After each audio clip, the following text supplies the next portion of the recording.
I want you to imagine yourself as a young sailor or a young officer. You're stationed in Hawaii. It's a dream posting for you. It's a beautiful morning, a Sunday morning, December 7th, 1941. You're waking up after having a fun night out in Pearl Harbor the night before. You go out into the quarterdeck of your ship, or perhaps you're up at Makalapa at Nimitz's or then Admiral Kimmel's headquarters building, and you're walking outside to see the flag raising on a beautiful sunny Sunday morning, and all of a sudden you hear the drone of engines. You think it might be a flight of B-17s that were due to come in that day, but then you see their small fighter aircraft and you see the red meatball on the side of those aircraft and you wonder, what are they doing here? And then you see the bombs dropping. You see the explosions.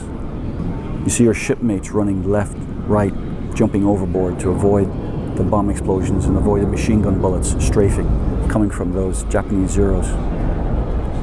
Could you imagine yourself, the shock and the horror of seeing your shipmates falling all about you, and you run to your post, your general quarters post, wherever it may be, still in shock at seeing all the devastation all around you. Could you imagine that day? It's hard. And when that happened, way back in 1941, when President Roosevelt said that it was a day that would live in infamy, he was right. But we didn't know what would happen to our country after that. We didn't know if we were going to win that war. Admiral Yamamoto, the Japanese admiral, commander-in-chief of the Japanese attack force in that day, said, "I fear that all we have done is to awake a sleeping giant." And that's exactly what the Japanese did. They awoke a sleeping giant, and America would rise from those ashes. The 8 battleships that day that were damaged or sunk, from that 8, we raised 6 of them, and they went out to fight the Japanese in the Pacific. Pensacola, where we are here now, plays a very important role in the United States Navy's role in World War II after that. We have a very special tie to Pearl Harbor. Commanding officer from 1961 to 1964 was Captain Bedell. He was a brand new aviator who got his wings here in Pensacola, and he went out to Pearl Harbor, and a month later he was there in the quarterdeck of his ship watching the bombs fall and the explosions of that terrible morning.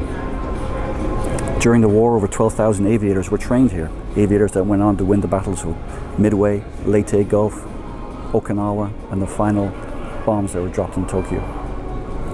It was here at NAS Pensacola that those young men and women went on to win that final victory in the Pacific. But today we remember those lost, those over 2,400 that lost their lives at Pearl Harbor, and the almost 4,000 that were wounded or injured during Pearl Harbor. We remember them today, and that's the real purpose of today, to remember them and remember their sacrifice.